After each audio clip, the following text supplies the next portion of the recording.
Bien, vamos a comenzar.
Bien, a ver, vamos a leer el texto y luego hacemos el análisis del texto y argumentamos las claves, ¿ya?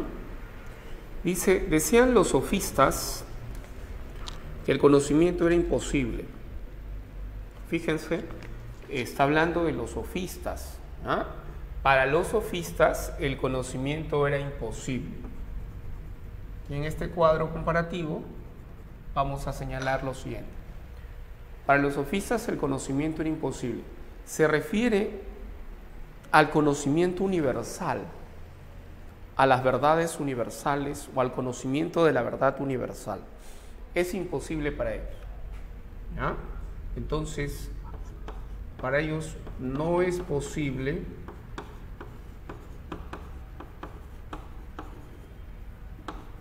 el saber, el conocimiento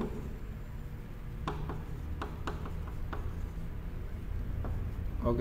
No es posible el saber universal.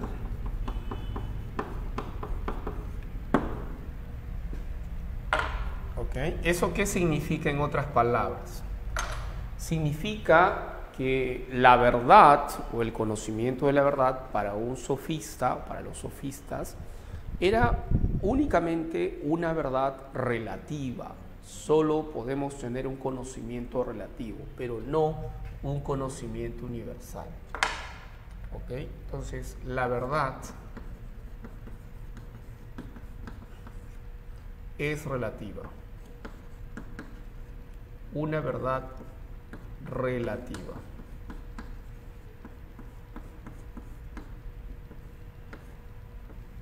¿Ok? Una verdad relativa. En el caso de los sofistas, dice, y Sócrates demostraba a todo mundo que no sabía nada. O sea, Sócrates decía, ¿recuerdas esa frase? Solo sé que nada sé. ¿Ok?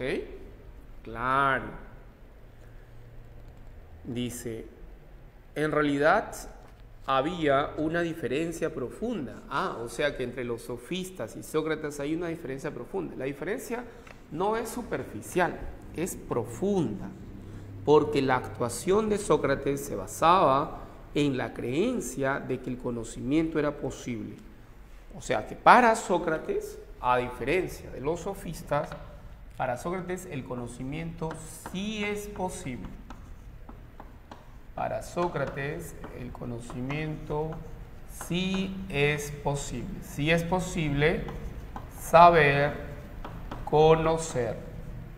Saber, sí es posible el saber universal.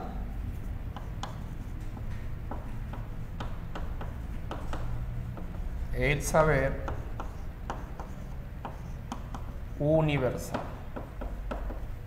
Para Sócrates sí podemos conocer la verdad universal, el saber universal. Porque Sócrates cree y actúa en función de esa creencia, de la creencia de que sí es posible conocer la verdad universal o el saber universal.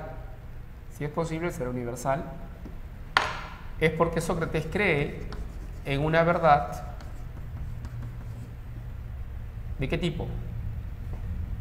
¿Relativa o universal?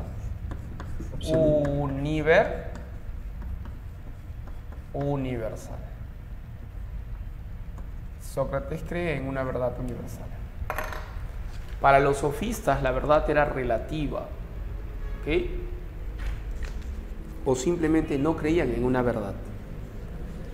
Lo que ofrecía a los hombres, en fuerte oposición con el escepticismo de los sofistas, era un ideal de conocimiento aún no alcanzado.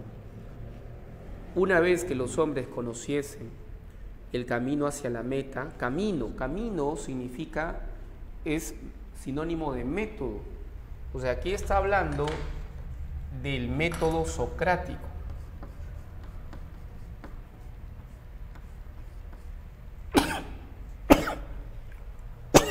No puede ser.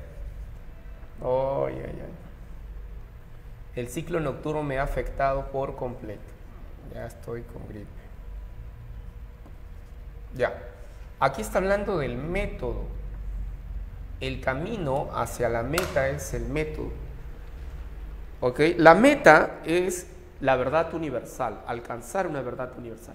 Pero hay que seguir un camino, un proceso, etapas. Entonces, cuando habla de método, nosotros sabemos que el método socrático tiene etapas. ¿Ok? Que en los diálogos de Platón uno puede encontrar el método socrático. Y en el método socrático uno va a encontrar que es un método, en principio es un método dialogado, ya basado en el diálogo. Es un método dialogado e inductivo, ¿ok? Es un método dialogado e inductivo.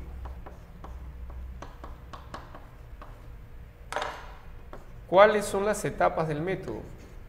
1. La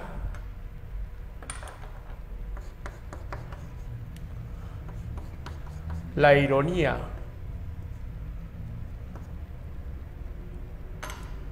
La ironía.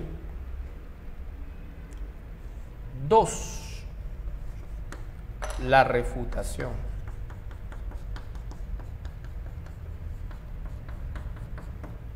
Ahora, refutar consiste en invalidar el argumento de tu adversario. Para hacer eso, para refutar, Sócrates lo primero que hace es plantear preguntas. O sea, en la refutación, Sócrates va a plantear preguntas. ¿Y qué es lo que pregunta Sócrates? Siempre pregunta ¿qué es? La pregunta por el qué es una pregunta muy frecuente en Sócrates, ¿no? ¿El qué es? ¿Qué es el amor en el banquete? ¿O qué es la belleza en Hipias Mayor? ¿El qué es? ¿O qué es el alma en el Fedón? ¿O qué es la justicia? ¿Ya?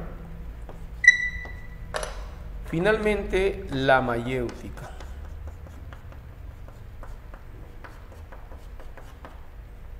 La mayéutica. Entonces, la mayéutica consiste, algunos dicen que es la etapa más importante porque consiste en parir ideas. Es decir, en la mayéutica, en esta de acá, ¿qué es lo que va a ocurrir? Pues se va a parir ideas. Es decir, se va a encontrar la definición. Aquí es donde aparece, digamos, aparece la definición. La definición. ¿Por qué la definición? Porque preguntarse por el qué es, cuando tú preguntas qué es algo, te estás preguntando por una definición. La meta, el objetivo es definir, establecer una definición. Y esa definición es lo que también se conoce como verdad universal. Verdad universal. La definición es una verdad universal. ¿Entiendes? Entonces, lo que está buscando con el método socrático es una verdad universal, es una definición. ¿Ok? A través de un método dialogado e inductivo, donde aparecen siempre las preguntas. Sócrates no destaca como orador. Sócrates no es un maestro de retórica. ¿Quiénes fueron maestros de retórica y destacaron por ser grandes oradores? Los sofistas. Fueron los sofistas. ¿Ok? Sócrates no. Sócrates tiene otra estrategia, otra metodología, tiene otra, o es poseedor de otras cualidades. ¿Entiendes? Muy bien. Entonces, algo que también hay que agregar es que en el método socrático y en los diálogos de Platón, Sócrates no llega a establecer definiciones universales o conceptos. Es decir, los diálogos, muchos de los diálogos de Platón, terminan en una incertidumbre. O sea, finalmente Sócrates no logra ofrecer conceptos o definiciones precisas, claras y categóricas. Muchos textos terminan en una incertidumbre, es decir, no se logra definir con precisión, con claridad, las preguntas, ¿no? Los conceptos, los términos. No se logra. Entonces, aquí el autor de ese texto está destacando el proceso. No tanto que se logre, porque efectivamente no se logra. Muchas veces uno termina en la incertidumbre porque se ha planteado una pregunta, se ha refutado, se ha dialogado, pero no hay una verdad universal todavía, ¿no? Algunos o la mayoría de los diálogos tienen esa característica. ¿Ok? Bien. Entonces, el autor de este texto, Guthrie, un historiador reconocido, muy importante, señala estas peculiaridades y cualidades del método socrático. ¿Qué nos preguntan? Teniendo en consideración las ideas, marque verdadero o falso. ¿Ok? Entonces,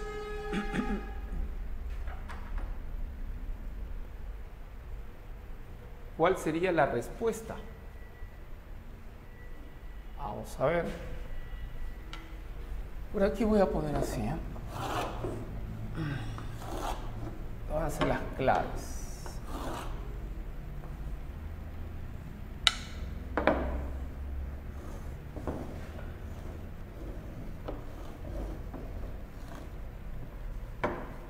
La 1, a ver, veamos.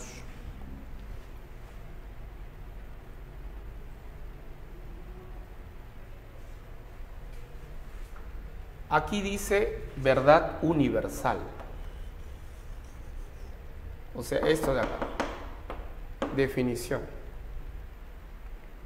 Entonces, El autor señala en la 1 en Romanos una coincidencia absoluta entre las ideas de Sócrates y los sofistas.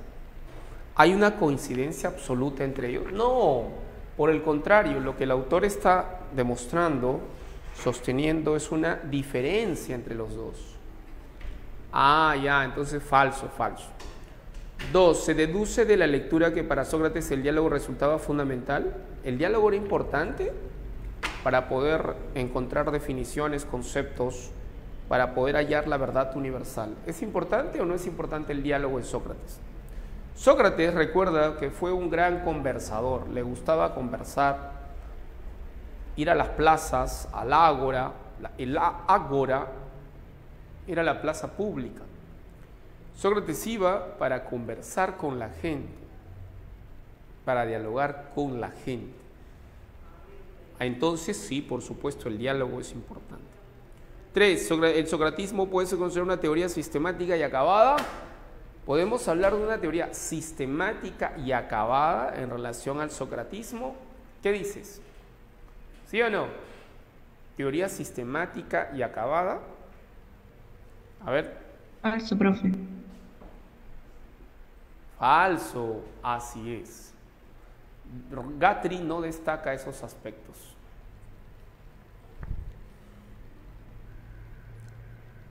La obra de Sócrates, en realidad Sócrates no escribió obras, pero lo que conocemos de Sócrates, el pensamiento de Sócrates, lo conocemos a través de las obras de Platón. Y su pensamiento es inorgánico, fragmentario. ¿El autor resalta la relevancia que tuvo el concepto para la filosofía socrática? Sí, la búsqueda de conceptos, la búsqueda de definiciones o de verdades universales. Correcto. La clave entonces, ¿cuál sería? 1.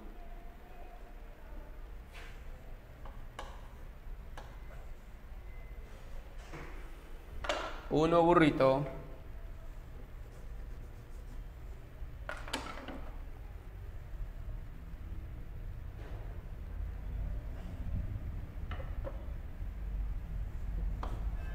¿Qué va a pasar con la definición o con el concepto que buscaba Sócrates?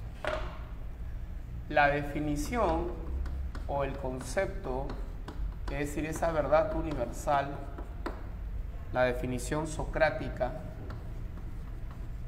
la búsqueda de la definición socrática, ¿ok? De la definición socrática, la definición socrática o el concepto, ¿no?, que Sócrates buscaba, ¿en qué se va a convertir eso después con Platón? ¿Y qué se convierte después? La definición socrática se convierte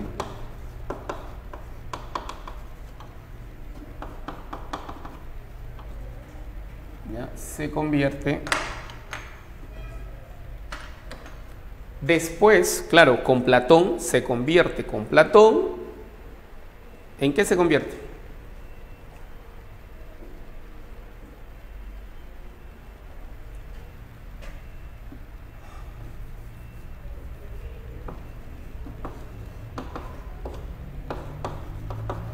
Con Platón en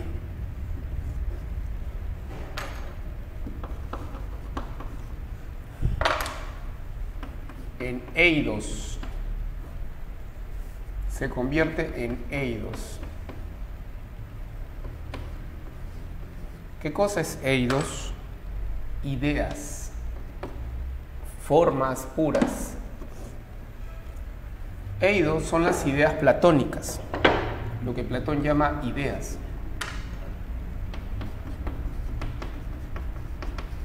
Pero hay una gran diferencia entre conceptos e ideas platónicas. Los conceptos socráticos o la definición socrática es algo diferente a la idea o a los eidos de Platón. No es lo mismo hablar de un concepto que hablar de las ideas platónicas.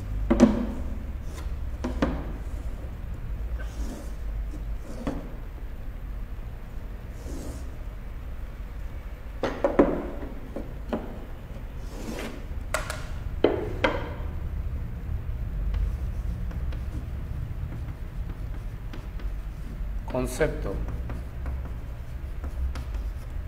ideas.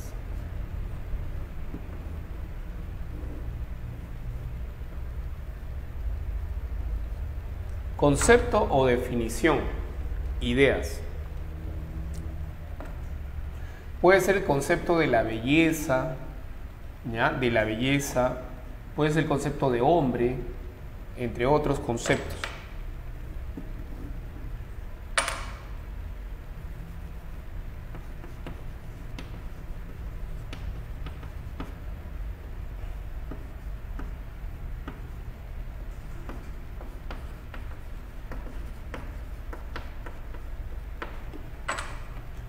Entonces, desde la perspectiva socrática,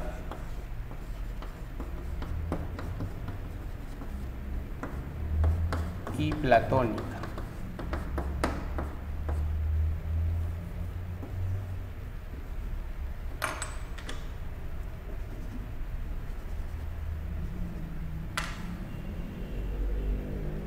un concepto desde la perspectiva socrática es una abstracción de la mente humana.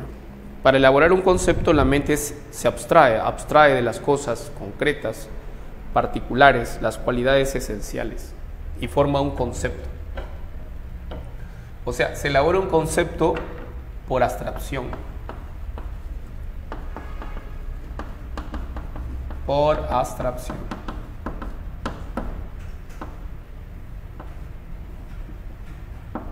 De la mente humana.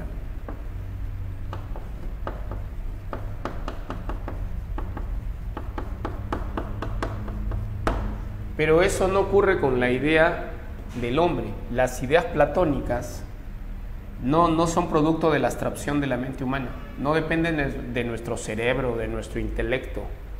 Las ideas platónicas son arquetipos perfectos. Existen en sí mismas y por sí mismas. Es decir, al ser un producto de la mente humana, los conceptos son un producto psicológico, subjetivo. Pero en cambio las ideas platónicas son objetivas. ¿Qué quiere decir que sean objetivas? Quiere decir que existen por sí mismas y en sí mismas. O sea, no dependen de la mente humana, no son abstracciones de la mente humana. Son absolutas.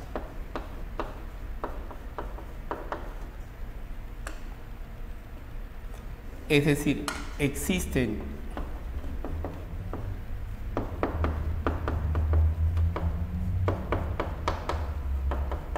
en sí mismas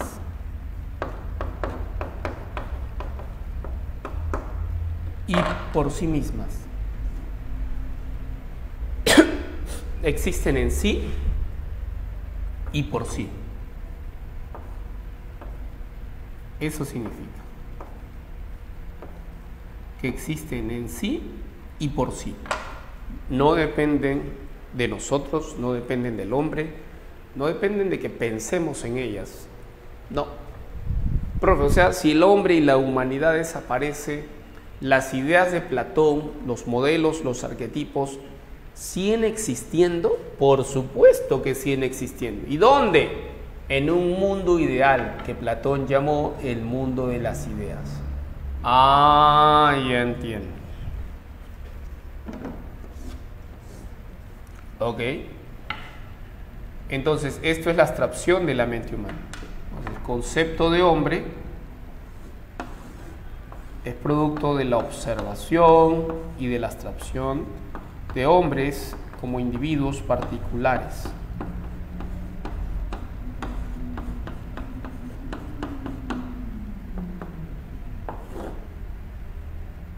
Para elaborar un concepto se abstrae.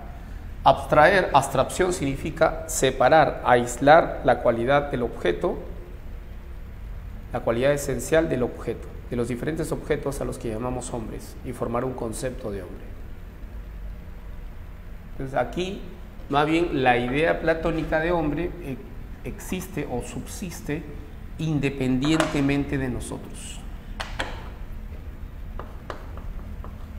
es independiente de nosotros.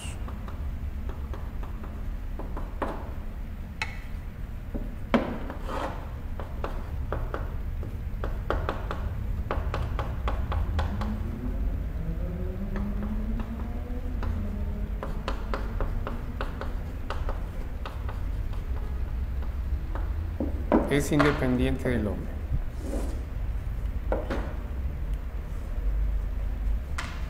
¿Ok? Ahí está.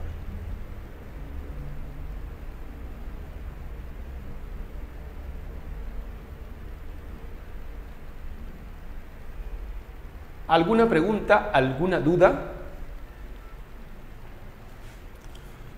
Bien, dice, Aristóteles nos dice que Platón aceptó el método socrático de la definición, y a nadie este último consideraba que una definición universalmente válida ha de ser por la fuerza de definición de una realidad permanente e independiente. Fíjense, esto que estoy hablando, las ideas forman parte de una realidad independiente y permanente. ¿Por qué? Porque las ideas no cambian, son modelos perfectos, son arquetipos perfectos. En cambio, en el mundo sensible, por supuesto que los conceptos y los seres humanos cambiamos, ¿ya? El pensamiento puede cambiar, pero aquí no, las ideas no cambian, son inmutables, son arquetipos perfectos. Una definición del hombre no lo es de ningún hombre particular, sino del hombre, la realidad independiente de ti y de mí. Claro, una definición del hombre, claro, es una definición de un hombre particular, acá. Como concepto, es una abstracción de hombres particulares. Pero la idea de hombre no. La idea de hombre es la del hombre con mayúscula, es la del hombre en sí mismo. Es una realidad independiente de ti y de mí que continúa existiendo. Acá está, independientemente. Esta realidad es el eidos, la forma, el modelo, la forma platónica de hombre. ¿Entiendes? Un modelo de hombre perfecto. Pensamiento de Platón. Se infiere que la lectura de que la forma platónica o eidos hace referencia a una realidad. En la número 2. A ver.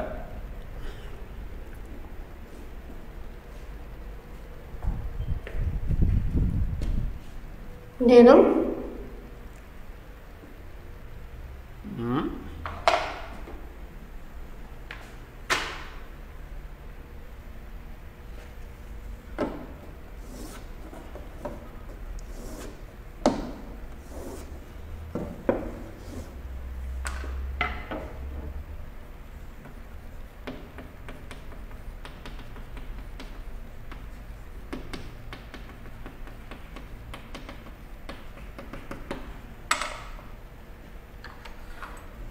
Aquí están las cosas bellas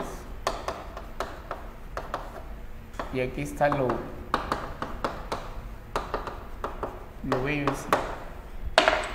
Este es el modelo perfecto, este es el original y esta es la copia.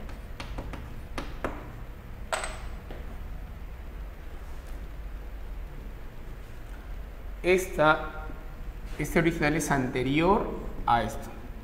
Esto es primero, esto es después. Anterior a esto. Anterior cronológicamente a esto. Esto aparece después.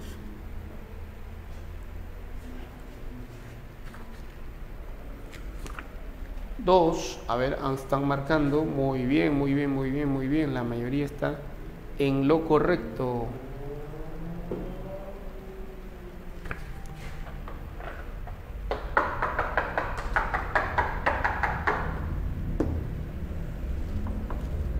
Dos, la D de dado.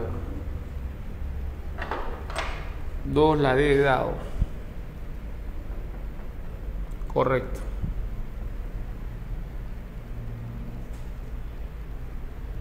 Dice, para lanzarse a explorar el universo platónico, es necesario familiarizarse con la conocida teoría de las ideas. Esta teoría no aparece expresamente o expresada explícitamente como tal, ni se recoge de un texto canónico de forma íntegra, sino que Platón lo va presentando en cada diálogo. Para Platón la idea no es algo que solo existe en la mente, sino una entidad que tiene existencia objetiva. La idea de belleza, por ejemplo, no es un mero concepto mental, sino que existe por sí misma, independiente de los objetos sensibles que consideremos bellos. Las ideas son causas de las cosas, como ya se ha apuntado antes. Las cosas bellas son así porque imitan o participan de la idea de belleza. Las ideas son eternas, inmutables y solo pueden captarse a través del entendimiento. Señala el enunciado compatible con el texto. ¿Las ideas poseen primacía ontológica sobre las cosas sensibles? ¿Sí o no?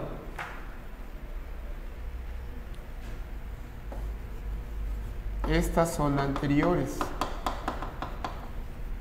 Tienen primacía ontológica. Son anteriores no solo cronológicas, sino ontológicamente. Y estas son después.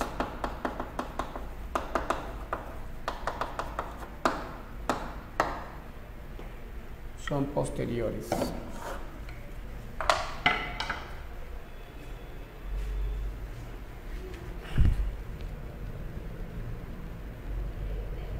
Verdadera la primera.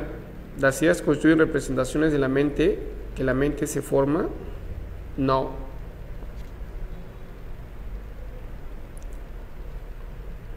La existencia de las cosas permite la objetividad de las ideas. ¿Es un simple aprender las ideas por medio de los sentidos? ¿Es imposible aprender las ideas por medio de los sentidos? ¿Qué dicen ustedes? ¿Las ideas que están aquí se pueden captar con los sentidos? Para Platón. Recuerda que para Platón las ideas solo se pueden captar o se pueden conocer ¿a través de qué? A través de la razón. De la razón. Claro, los sentidos no. ¿Ya? Solo únicamente la razón. Y eso está asociado a lo que Platón denomina la episteme, el conocimiento de la ciencia, el conocimiento de las causas. Y la episteme se divide en la dianoia y en la noesis.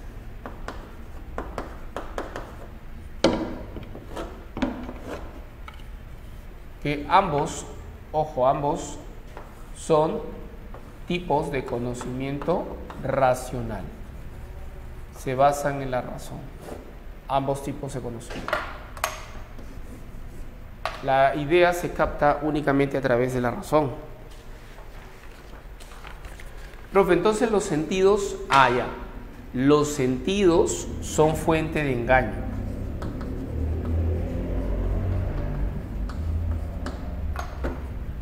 Los sentidos son fuente de engaño.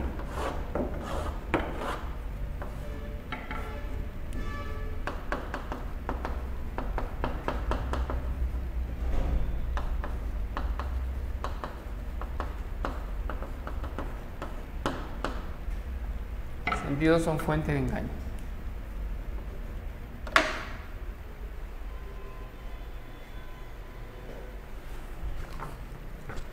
Entonces la clave sería la 1 con la 3. ¿La existencia de las cosas permite la objetividad de las ideas? No, falso. La 4 es falsa. La 3 sí es correcta. Sería entonces la B.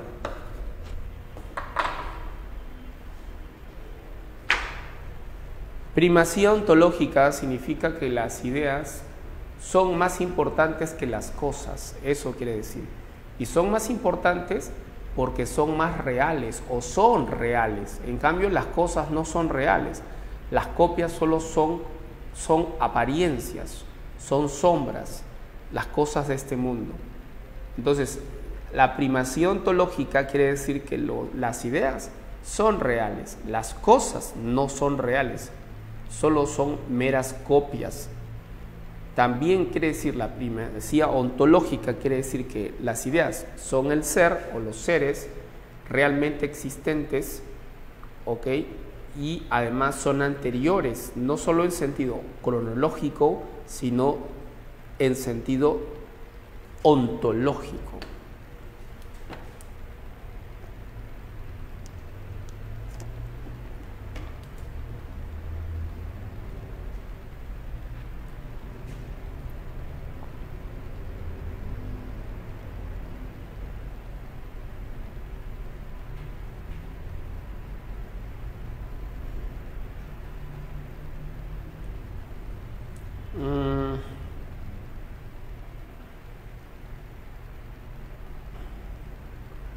Bueno, Guillén está preguntando sobre los boletines de la PRE.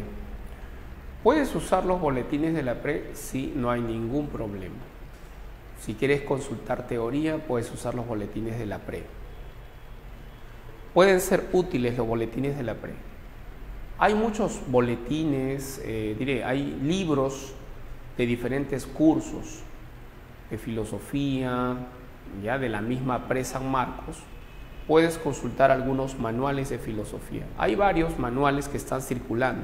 Los mismos profesores son autores de sus manuales, ¿no? El profesor Rodríguez de Psicología también dicta filosofía aquí en Grupo Ciencias. Él también publicó un manual, un librito de filosofía, un libro pequeño, una especie de compendio. Pueden utilizar su libro, consultar para comprar su libro. También pueden usar los libros de la PRE, pueden hacer resúmenes y esquemas, ¿no? Todos esos libros pueden servir, ¿ok? Para poder responder a preguntas como estas, ¿ya? Pero eso depende mucho ya de si han estado anteriormente en un ciclo anual, un ciclo semestral, porque en esos ciclos uno escribe, ¿no?, todos los datos, información de manera ordenada, ¿no?, los temas, y consultas ese cuaderno. Tu cuaderno se convierte en un libro, ¿no?, y lo utilizas. ¿Me entiendes?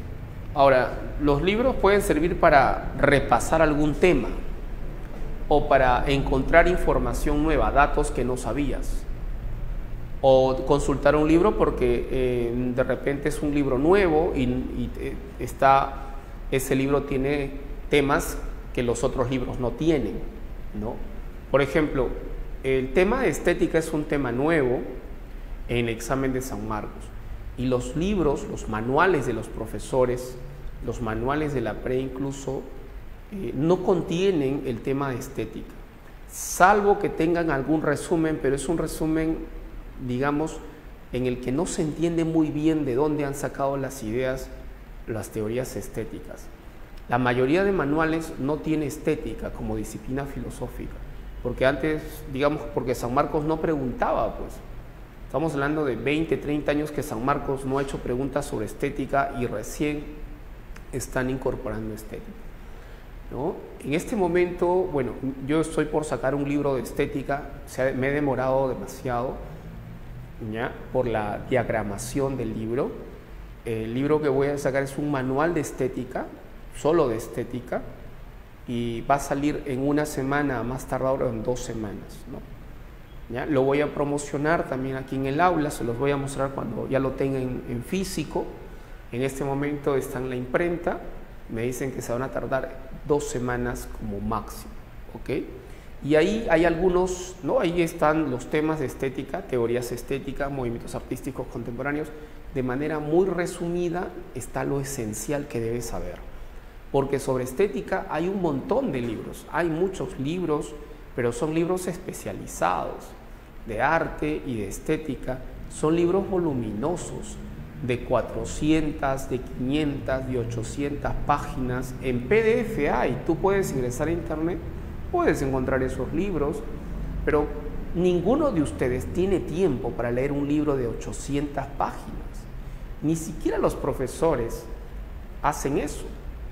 Entonces, el manual que yo voy a publicar es un manual que tiene un resumen de las enciclopedias y de libros especializados, ¿entiendes? Incluyendo imágenes, fotografías, de pinturas y de los mismos filósofos. Es un libro que sirve para repasar antes del examen. Va a salir antes, la quincena de este mes tiene que salir como sea el libro, ¿ya? Entonces, ni bien sale, el día lunes que yo vengo, se los voy a mostrar para que lo vean, ¿no? La portada es una portada muy bonita, es una pintura de Giorgio de Chirico, es un italiano, ¿ya? Y en la portada ha quedado bien, el diseño, todo eso, en eso estamos ahorita.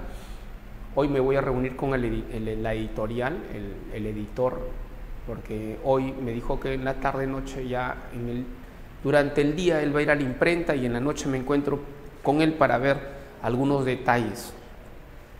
¿Okay? Ya les estaré comentando, porque en realidad no hay manuales de estética. No existe en el Perú un manual de estética de nivel preuniversitario y tampoco de nivel universitario. Solo hay libros especializados y bueno, eso es para los que estudian estética y estudian arte, ¿no? Pero ustedes no estudian eso y tampoco pretenden. La idea es conocer lo mínimo, lo básico y leer resúmenes, ¿no? Es lo que necesitan básicamente, ¿ok? Entonces, yo se los voy a mostrar de acá a 2 semanas y ahí les voy a comentar. ¿Ya? Se puede comprar por la academia, todavía no está definido, puede ser que la academia lo venda, yo le deje a ellos lo distribuyan, pero también puede ser que yo mismo lo distribuya. Si yo lo voy a vender, yo les aviso, les voy a dar mi número para que ustedes me contacten, si están interesados, ¿ya?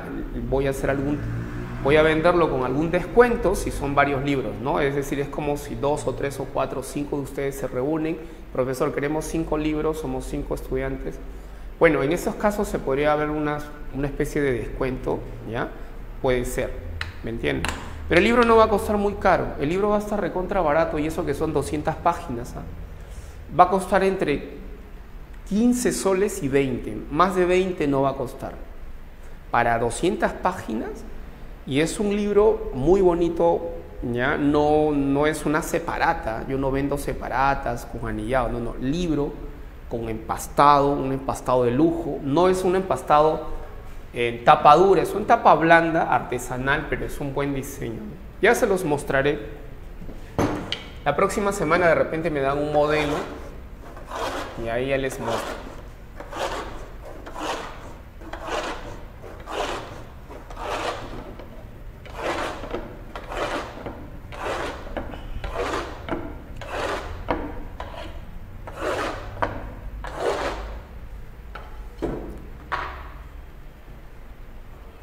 A ver, número 3 ya está. Número 4. Aristóteles observa que las sustancias, cuerpos materiales son en cierto sentido compuestas. Una cosa, por ejemplo, consiste en ladrillos y madera, ¿no? Una casa, ¿no? Consiste en ladrillos y madera dispuestos según una cierta estructura. Ok. Todas las sustancias consisten pues en 2 partes, material y la estructura, que Aristóteles suele llamar materia y forma. Ok. Entonces una pregunta sobre Aristóteles, ¿ya? Yo aquí les voy a mostrar, vamos a hacer un cuadro comparativo para que vean la diferencia entre Platón y diré Aristóteles. Platón y Aristóteles. ¿Ok? En Platón recuerda que existen dos mundos. Para Aristóteles, un solo mundo. ¿Ok? Esos 2 mundos de Platón son el mundo ideal, o sea, el mundo de las ideas, el mundo de las cosas, mundo sensible.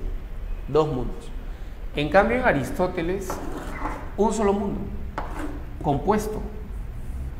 Un solo mundo, compuesto ¿de qué? De 2 sustancias, la forma y la materia. ¿Y de dónde sale la forma? De acá, mira, del mundo ideal. ¿Y de dónde salen las cosas o la materia, el mundo material? La parte material del mundo de las cosas. O sea, ¿qué significa eso? Esto significa, en otras palabras, que Aristóteles lo que hace a partir de la influencia de Platón es unificar, unir, fusionar los 2 mundos que están aquí. Esos mundos que están separados se unen y tienes un solo mundo compuesto de forma, eidos, forma, ideas, y materia, mundo material, mundo sensible. ¿Entiendes? Por eso, la postura de Aristóteles, ¿qué postura tiene? Aristóteles tiene una postura filosófica, una concepción del mundo que se conoce con el nombre de hilemorfismo.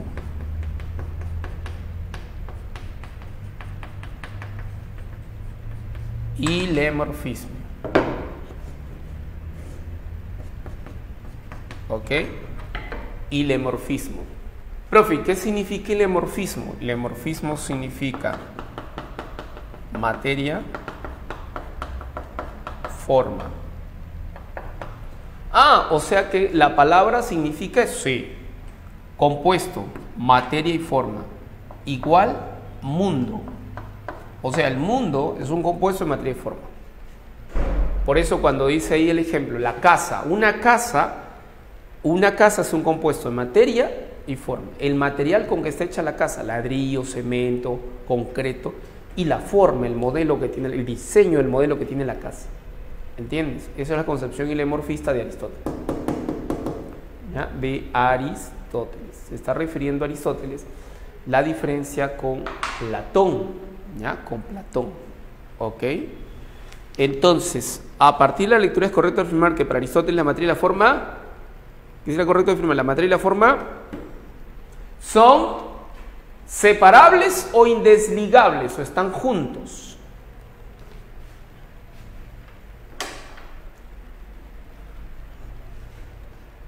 Muy bien, Cristel, marcando, a ver, me están dando la clave, la B me dice, la B, correcto. Pauca también, Gabriela, muy bien, Gladys, Laime, Vania, Reyes, Quispe, Micaela, muy bien. Entonces, claro, son indesligables la materia y la forma. Bien. Entonces, a ver, ¿cuál es el compuesto hilemórfico de esta regla? Materia, la madera, profe. Y la forma, profe, el diseño, las cualidades que tiene la regla, ¿no? Tienen el modelo de regla que tiene, la forma que tiene. Entonces, 4, la B.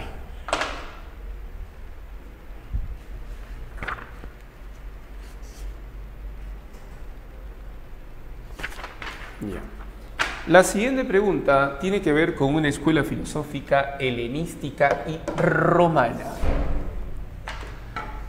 ¿Tú has escuchado hablar de los estoicos? ¿Del estoicismo? ¿De dónde viene este nombre? Estoicos, estoicismo, es el nombre de una escuela filosófica, ¿ya? De un movimiento filosófico que surgió en el periodo helenístico romano. Era un periodo donde los temas predominantes eran los temas morales.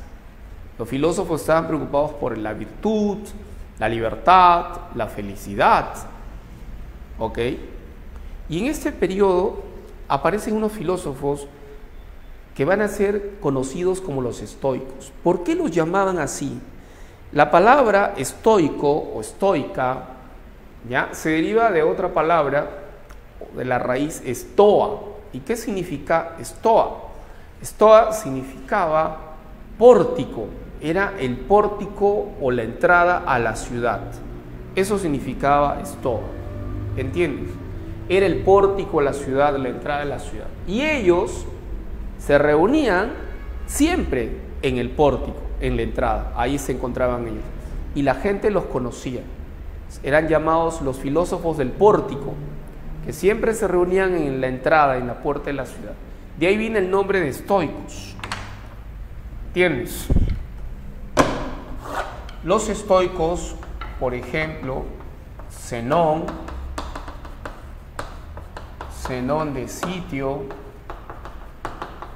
Séneca, entre otros. Epicteto. Ok.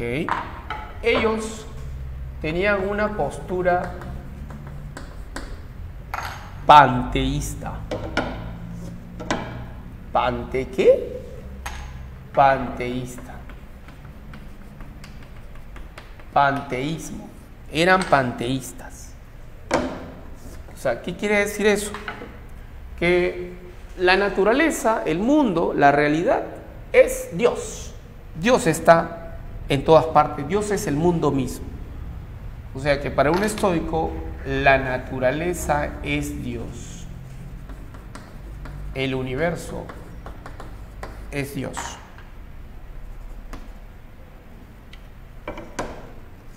¿Ok? Eso significa, en otras palabras, de que la naturaleza es inteligente, tiene una inteligencia, tiene voluntad, porque ella dirige y controla todo. Entonces, todas las cosas que ocurren en la naturaleza son obra de Dios, ocurren por voluntad de Dios. Así es.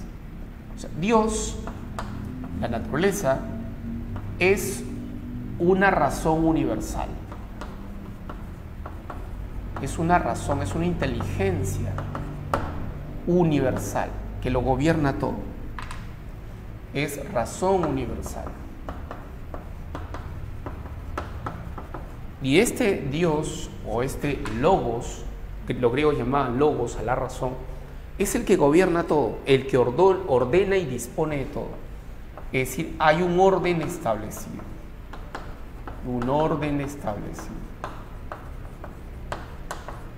¿Entiendes? ¿Y qué podemos hacer frente al orden establecido del mundo? ¿Ir contra él? ¿Luchar contra el orden? No. Si tú luchas contra el orden, que no se puede cambiar, que ya está establecido, no vas a lograr nada. Por el contrario, te vas a alterar, vas a vivir molesto, amargado, intrigado, etc. Entonces, lo más sabio que puedes hacer, y eso es lo que hacen los estoicos, que son sabios, son filósofos, el sabio es sensato y sabe que no se debe luchar contra el orden establecido.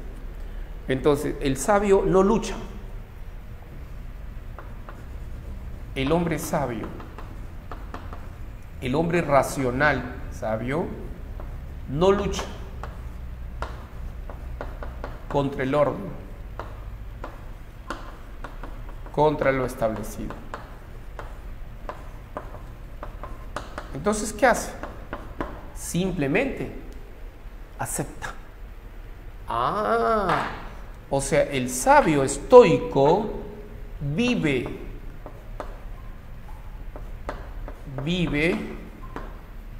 con apatía y resignación. Vive con apatía y resignación.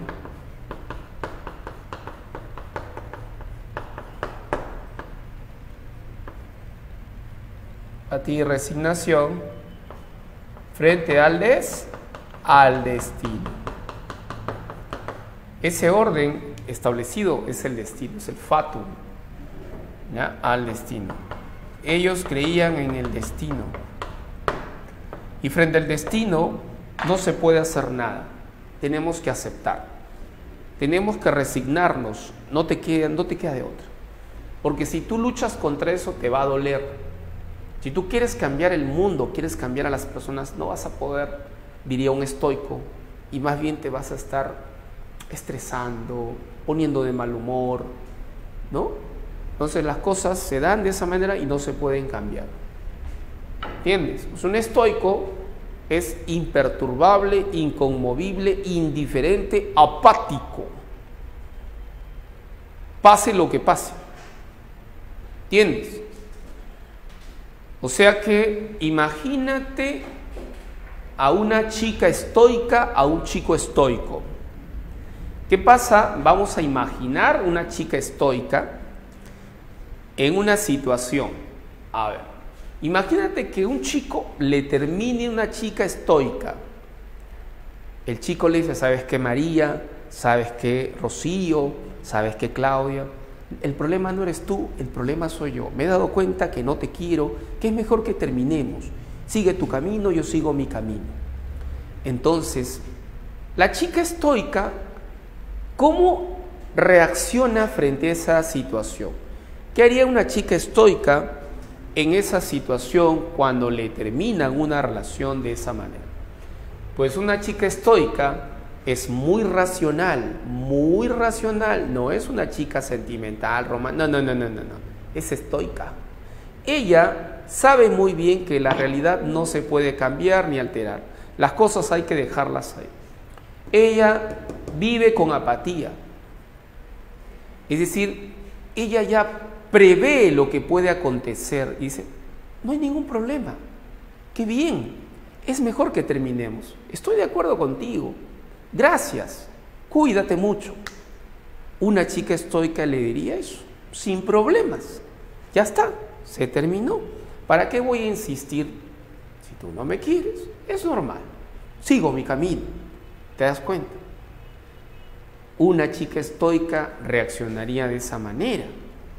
Pero profe, no hay chicas estoicas. Así es, en este mundo, en esta sociedad, siglo XXI, no hay chicas estoicas. Una chica no hay hombres estoicos tampoco. O sea que si una chica le terminan, imagínate cómo reaccionaría una chica si le terminan de esa manera. La chica, ¿tú crees que va a ser estoica, va a ser apática? Y dice, no hay problema. No es así, ¿cierto? Va a reaccionar de otra manera.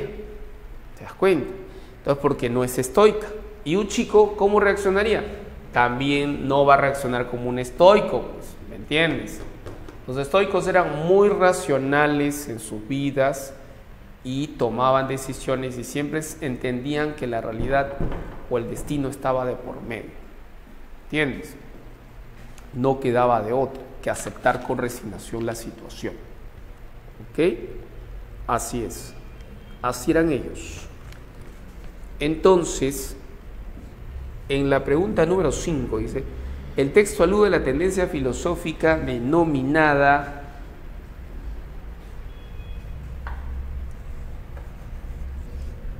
estoicos, estoicismo.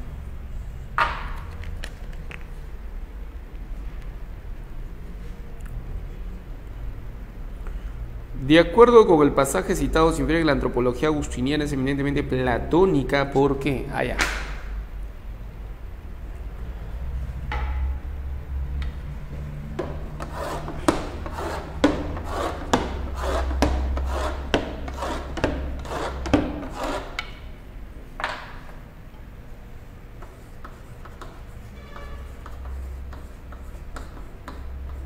San Agustín fue un filósofo medieval de la patrística, filósofo cristiano,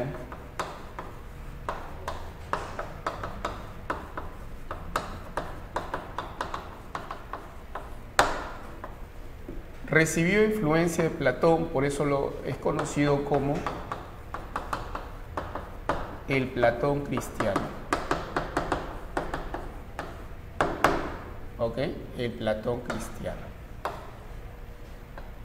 Ahora, particularmente sobre su concepción antropológica, o sea, su concepción acerca del hombre, también notamos la influencia de Platón en su concepción antropológica.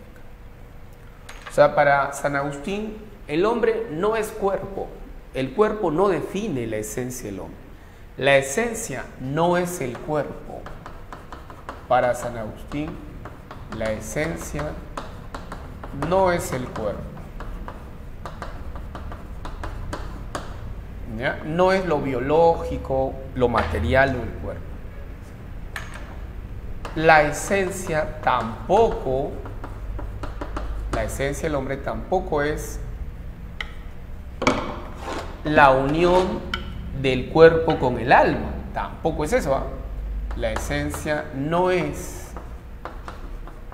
el compuesto o el conjunto de alma más cuerpo, tampoco, no es el compuesto. ¿ya? No es el compuesto de alma y cuerpo. Tampoco. A esta concepción de que es un conjunto, es un compuesto de alma y cuerpo, se le llama dualismo. Pero San Agustín no fue dualista. No fue dualista. Esto se llama dualismo.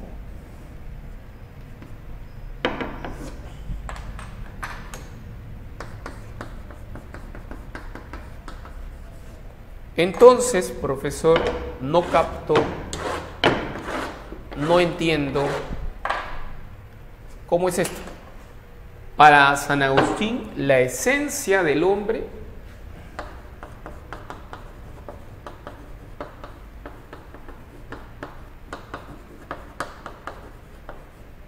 es únicamente el alma. No es el cuerpo, no es el compuesto de los dos, es únicamente el alma. ¿Entiendes? Ah, ya entiendo. Profe, por eso a esta concepción antropológica, ¿cómo se la conoce? Se la conoce como espiritualista. Ah, ya, esto se llama espiritualismo. El hombre es un ser espiritual, la esencia como ser espiritual, ¿ya? Espiritualismo es el alma. No es el cuerpo, no es el compuesto de los dos, es el alma. ¿Entiendes? El alma del hombre. ¿Ya? Y eso es platónico.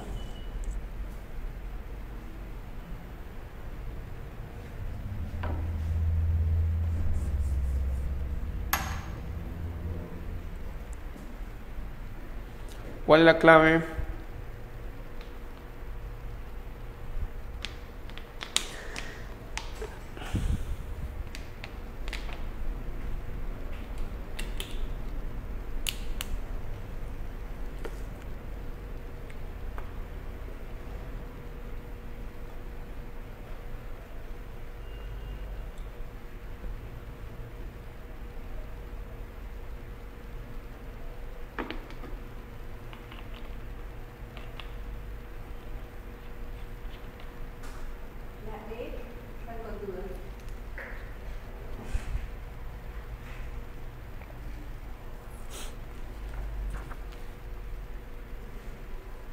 Opina que los dualismos son válidos, pero primero no, estamos diciendo que no es dualista. No. La clave, ¿cuál sería?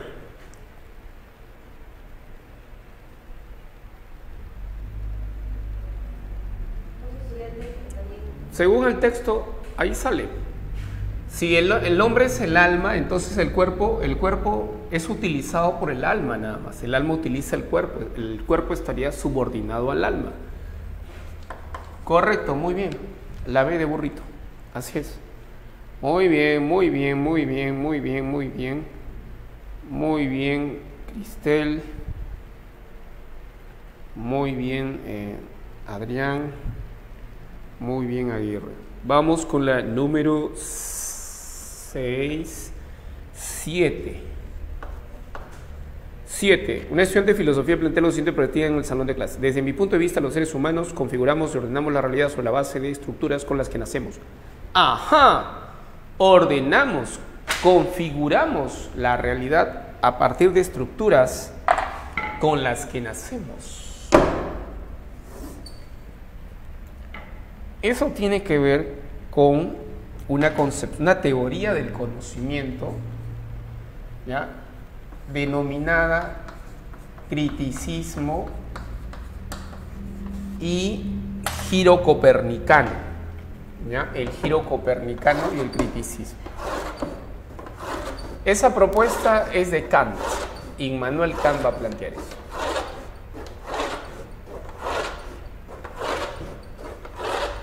¿Ya?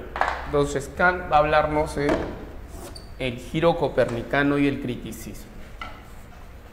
Se le conoce también como revolución copernicana. giro copernicano. ¿Ya? ¿Qué quiere decir giro copernicano, profesor? Esto significa que el sujeto, ¿ya? El sujeto del conocimiento se le conoce como sujeto cognoscente. El sujeto organiza, configura la realidad, es decir, a los objetos del mundo, a los objetos de la realidad. Entonces, si el sujeto es el que configura y organiza el objeto, eso significa que el sujeto es activo, dinámico.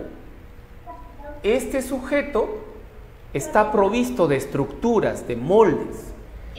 Es decir, que el sujeto pueda organizar y configurar el objeto, eso es posible por medio de ¿qué? Por medio de las, tiene un nombre, por medio de las, para que el sujeto pueda organizar al objeto, configurarlo en el proceso del conocimiento, esto es posible por medio de las categorías. Categorías a priori. ¿Categorías a priori? Sí, categorías a priori. Profesor, ¿y quién propone eso? Estamos hablando de Kant. Immanuel Kant es el que propone el giro copernicano y el criticismo. Las categorías a priori. Profe, ¿y las categorías a priori qué son? Las categorías a priori son moldes en nuestra mente. Son estructuras. Moldes, estructuras. Las categorías a priori son moldes, son estructuras. Las categorías a priori son moldes, son estructuras, son condiciones de posibilidad.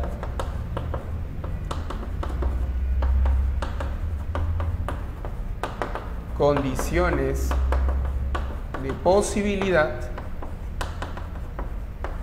del conocimiento. Condiciones de posibilidad del conocimiento. ¿Qué quiere decir? Que sin estas estructuras no podemos conocer. Profesor, ¿cuáles son esas estructuras de las que estás hablando? Se conocen como las categorías a priori de la sensibilidad y las categorías a priori del entendimiento. ¿Cuáles son las categorías a priori de la sensibilidad? Las categorías a priori de la sensibilidad son el espacio y el tiempo.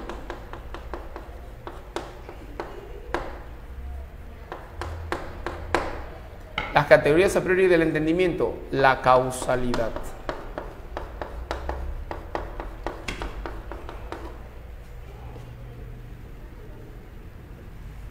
La causalidad. ¿Entiendes? Entonces, estamos hablando de ¿quién? De Kant. Esta es la propuesta kantiana. Kant.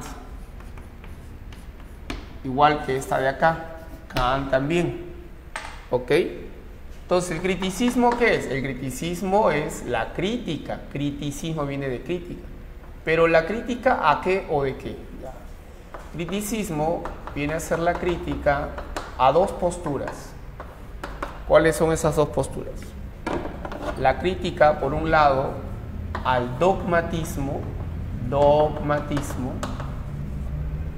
de los racionalistas, ¿ya?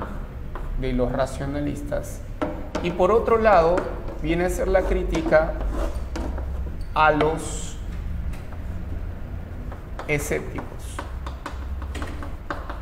al escepticismo. ¿Ya? La crítica tanto al escepticismo como al dogmatismo. ¿Al dogmatismo de quiénes? ¿Quiénes son dogmáticos? Dogmáticos son los racionalistas. ellos caen en dogmatismo. Y escépticos, ¿quiénes? Los empiristas.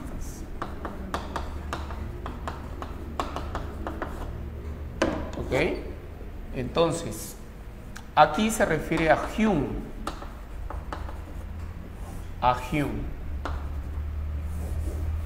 ¿Ya? Y aquí se refiere a los racionalistas como Leibniz, Spinoza, entre otros. Entonces, lo que Kant hace es criticar tanto el racionalismo como el empirismo para plantear una superación, una síntesis. ¿Y cuál es esa síntesis que va a plantear? Lo que Kant va a decir, a partir de las críticas que hace, va a llegar a la siguiente conclusión de que el conocimiento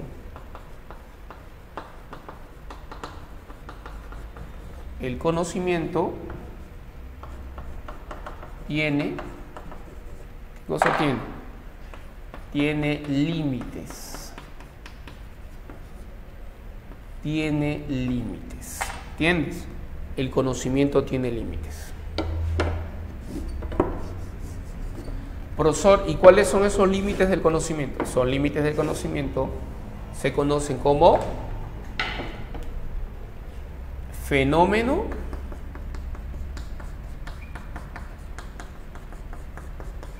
y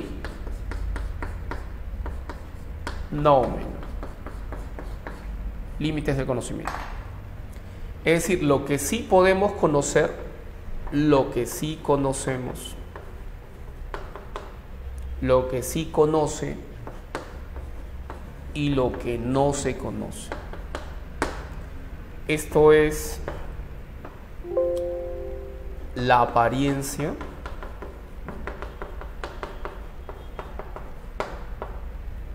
y esta es la esencia.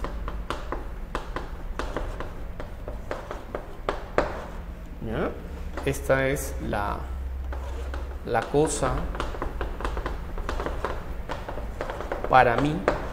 ¿Ya? Esta es y esta es la cosa en sí. Entonces, lo único que podemos conocer es esta parte. Esta es y esta es la cosa. Esto no se puede conocer. Esto es incognoscible. Jamás conoceremos esto. ¿Entiendes?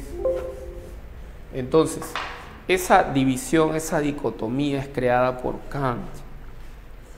En la número 7, ¿cuál es la clave?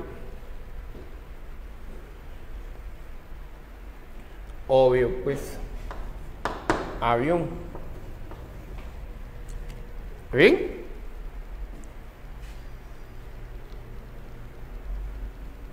Ocho.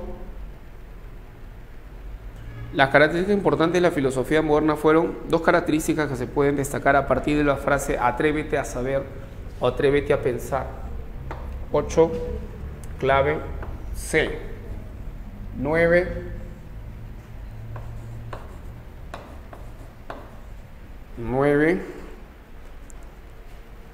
8 casa, 9. Teniendo en consideración los planteamientos de la gnoseología kantiana, ¿cuál de las siguientes alude principalmente al enunciado anterior? Ya te lo expliqué por allá. Giro, habla. Giro copernicano, 9 burrito. Ya está. 10. Habla. La afirmación del profesor Larry se fundamenta en la postura. Larry y Segundo se enfrentan en un debate. Segundo es empirista, Larry es ignatista. Entonces, Larry se fundamenta en la postura ignatista. ¿Pero qué tipo de ignatismo? A ese ignatismo se le conoce como ignatismo virtual. ¿Y ese quién propone eso? Eso no lo propone Descartes, ¿ah? Eso lo propone otro racionalista llamado Leibniz. 11, avión. Ignatismo leibniziano o ignatismo virtual. Quiere decir que nacemos con ideas, pero no las captamos de inmediato, sino que están ahí en nuestra mente, a veces están ocultas en otros momentos podemos captarlas y en otros momentos no podemos captarlas. ¿Ya? A ver. Me estoy confundiendo. La 10 es avión. Lapsus, brutus. 10 es avión, correcto. 11 entonces. ¿No? A ver. No, me estoy confundiendo. ¿Qué estoy haciendo? Ya. La 10 es otra pregunta. Ya. La 10 dice, respecto a Kant, ¿qué sostendría? En la 10 es casa. En la 11, recién en la 11, ¿no? Porque la 9 es burrito, ya está. 10 es casa, 11 es avión, 11 es sobre Larry II, ¿no? Sobre el innatismo virtual. Y la 12 y última, ¿cuál sería? De acuerdo con el problema de la posibilidad de conocimiento, ¿qué postura está relacionada con la mención de días? Está fácil, ¿ah? Dice, habla de lo aparente, solo conocemos la apariencia, pero no la esencia. No la esencia. Profe, está hablando de Kant, pues, porque Kant es esa distinción entre fenómeno, apariencia y esencia. Entonces, ¿cuál sería? 12. Sería criticismo. 12 sería avión. Criticismo. 12 avión. ¿Ok? Ya está. Listo, chicos. ¿Qué es agnóstico? Agnóstico es una postura que se le atribuye a Hume. En palabras simples, quiere decir de que no se puede afirmar, ¿ya? No se puede afirmar que exista lo metafísico y que no exista lo metafísico. No se puede afirmar, cuando digo metafísico me refiero a Dios, por ejemplo. Un agnóstico no afirma ni niega la existencia de Dios. No puede hacerlo, porque el agnóstico es empirista y para poder conocer algo hay que verlo. Pero el problema es, si yo no veo a Dios, ¿eso significa que no existe? No. Puede ser que exista. Puede ser que exista. El agnóstico entonces es aquel que tiene una postura intermedia entre aquel que no niega, pero tampoco afirma la existencia en lo metafísico. ¿Me entiendes?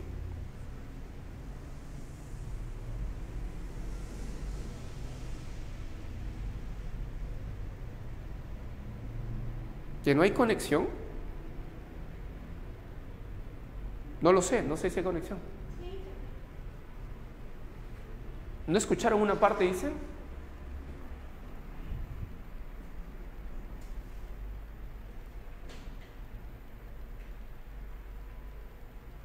Ha sido tu internet, increíble. A ver, en un minuto. Giro copernicano, aquí está. Quiere decir que el sujeto, que es el hombre, el ser humano, organiza y configura el objeto del conocimiento.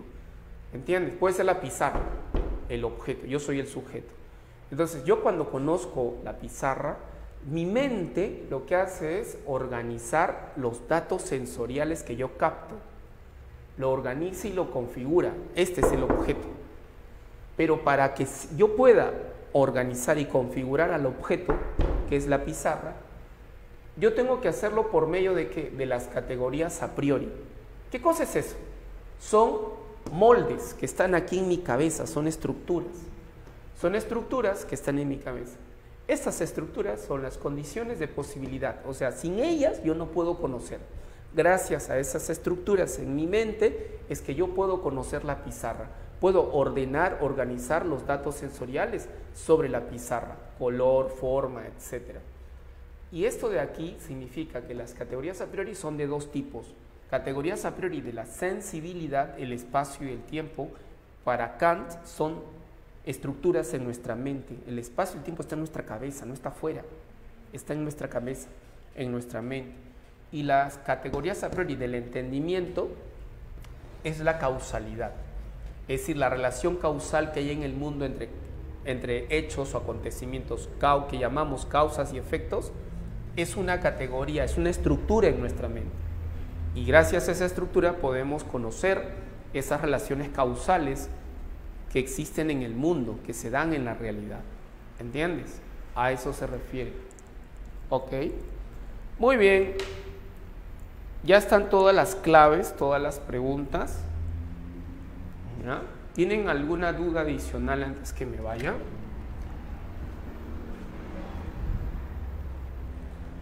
vayan pensando qué van a preguntar, alguna duda adicional. Me voy a lavar la manito y regreso rapidito, ¿ya?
Ignatismo significa... Ignatismo significa nacer con ideas. Eso significa ignatismo. Cuando una persona nace con ideas. Por ejemplo, nacer con la idea de Dios. Descartes dice que nacemos con la idea de Dios. Dice que nacemos con la idea de los colores. Eso es ignatismo. Nacemos incluso con conocimientos de matemática. O sea, nacer con teoremas. Imagínense. Ya, eso dicen los ignatistas. En cambio, los empiristas dicen no, nacemos con una tabula rasa, es decir, nacemos con una mente en blanco, nuestra mente está vacía, no hay nada en nuestra mente cuando nacemos, cuando somos bebés, no hay nada en la mente. Poco a poco vamos creciendo y vamos, a partir de la experiencia, vamos llenando la mente con ideas. Pero según los ignatistas, repito, nacemos con ideas, como la de los colores, la idea de Dios, los conocimientos de matemática, ¿entiendes? A eso se refiere. Y para terminar, ¿qué preguntas o qué temas de filosofía antigua vienen en el examen? Básicamente, yo creo que lo más importante es Sócrates, Platón y Aristóteles. Esos tres filósofos son los que más vienen en el examen, son los clásicos de la filosofía griega. Ahí habría que prestarle más atención, creo yo, a esos tres, Sócrates, Platón y Aristóteles. ¿Ok? Muy bien. Ok.